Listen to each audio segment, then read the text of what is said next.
Alors qu'entend-on par bande passante, montante, ascendante ou alors descendante en français, l'upload ou le download? En fait, quand vous utilisez un ordinateur et que vous communiquez entre ordinateurs, vous avez un envoi de données. Alors vous envoyez des données et cet ordinateur vous répond. Par exemple, vous interrogez votre moteur de recherche, vous envoyez la requête au moteur de recherche et le moteur de recherche vous renvoie à vous une réponse. Dans la majorité des cas, ce que vous envoyez comme données est tout petit et ce que vous recevez comme données est en général très grand. Puisque vous envoyez par exemple juste une requête sur une recherche sur Google, mais vous allez recevoir toute une page avec des photos, etc. Donc la taille est beaucoup plus grande. Dans la création de vidéos, c'est exactement l'inverse. C'est-à-dire que vous allez rien recevoir, télécharger. Par contre, vous allez envoyer vos vidéos.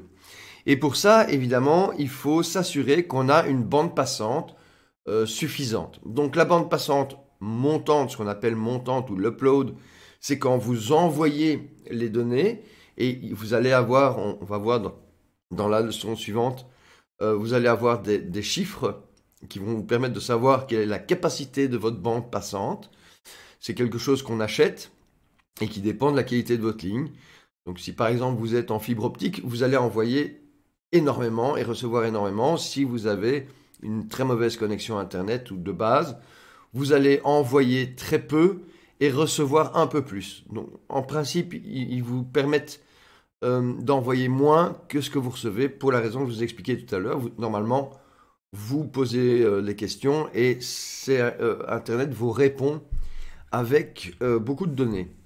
Et donc, il faut évidemment avoir une bande passante montante et descendante de qualité, mais pour la vidéo, essentiellement la bande passante montante. Donc, ce que vous envoyez, l'upload.